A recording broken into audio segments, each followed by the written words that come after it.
Okay guys, ito yung bagong airdrop na tatrabahuin natin, which is ang Carve Protocol. So Carve Protocol, nakapag-raise sila ng $4 million in funding. Okay? So ito, kailangan lang natin ng sobrang minimal na starting capital. Siguro kahit $10 lang, more than enough na yon. $10 worth of BNB. Okay, unang-una, mag-login muna tayo gamit ang ating MetaMask. Login, or Trust Wallet, pwede rin. Login lang tayo, okay? Tapos, OPBNB tayo. Click natin tong Carve. Login field. Teka, refresh ko lang. Yan, ulit tayo. Okay, pag click ng login, sign tayo. Yun, kaya pala lang field kasi walang sign in. So, Carve tayo. Tapos, wala tayong BNB. Kailangan natin mag-top up ng BNB. Okay? So, kailangan natin is 0.0022 BNB. So, ang isa natin guys dito is 0.003. Top up BNB tayo. Kunin natin to, copy natin to, tapos pumunta tayo sa Binance natin, di ba bumili ka ng BNB doon, mag-send ka dito ng 0.0003, dalawang 0, tapos 3, para may sobra konti, para hindi saktong-sakto. Okay? So, punta sa Binance, kung may BNB ka na doon, copy mo to, paste mo doon, withdraw mo, ang piliin mo, OP BNB Network, okay? Hindi BSC Network, hindi BEP20, OP BNB dapat. Okay, kung hindi, maliligaw yung deposit mo sa ibang network. Okay? Again, OPBNB. Hindi BSC, hindi BEP20. Tapos, pag naka-deposit ka na dyan, dito ng OPBNB mo, makapag-mint ka na. And then, ang next naman is, mag-deposit ka ng OPBNB, ng BNB dito sa MetaMask mo. So, copy mo lang din to, yung MetaMask address mo. Kasi magkaiba to eh. Magkaiba yung wallet dito, tsaka yung wallet sa MetaMask mo. Okay? So, copy mo to. Mag-send ka naman dito ng BNB para pang gas fee mo pag mag-claim ka na nitong mga soul na to. So, Carve. Okay? So, punta tayo sa kabilang tab ko. Yan. So, yung BNB kasi na dineposit mo sa app dito, yung kanina, dito mo pupunta yon. Iba yung nasa MetaMask natin dito. Magkaiba yan. So, dalawang deposit gagawin natin. Isa dito, tapos isa sa MetaMask natin. So, kapag nandito ka na, ang gagawin lang natin is i-connect. Bago tayo mag-claim, huwag ka muna mag-claim Bago tayo mag-claim, i-connect muna na natin lahat yung dapat i-connect natin. So, ito. Carve Play, connect lang natin dito yung MetaMask wallet natin. Okay na yan, magkakaroon tayo ng account dyan.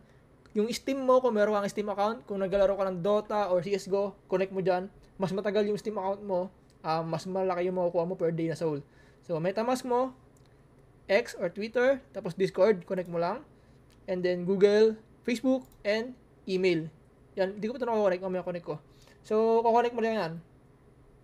And then, makakuha ka na ng soul per day. So, mas marami kang makonect, mas malaki yung makukuha mong soul per day. So, sa Ronin, pag mag-claim ka ng soul sa Ronin, libre lang, gasless, walang bayad. So, PBNB naman, ang bayad lang dito, wala pang 3 piso per claim. So, per day yon. So, araw-araw dapat guys, i-claim mo siya. So, hindi siya naiipon. Okay, hindi siya naiipon. So, daily dapat mag-claim ka. Tapos, ZK Sync Era naman, ito medyo mas mahal yung gas fee nito, nasa 10 to 20 pesos. So, kung medyo limited yung budget, wag mo na itong gawin. Mag-focus ka lang sa kaya natin. Okay, sa kaya mo. Tapos, another option, pampataas ng soul, is itong soul challenge. Ngayon, ang challenge is play Steam for 4 hours. Butek sa mga Dota player, sobrang basic nito. 3 game lang to ng Dota, tapos na to. Tapos 300 soul yung price, and claim mo lang yan. And then, referral bonus. Dito, pag naka-invite nyo ng 1 friend, 200 soul, 3 friends, 400 soul, 5 friends, 600 soul. Okay, tapos yung link mo, dito makukuha. Copy mo lang yan. And then, ito rankings, tapos conversion rate. Ito na. Yung soul na nakukuha natin dito, sa taas, yan, ito. Mako-convert siya guys sa ARC token sa TGE o token generation event.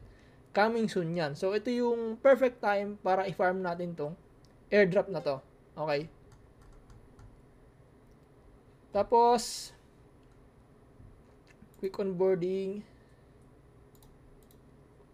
Itong that plain name service, optional lang to. Kung meron kang extra money, pwede mo to i-mint.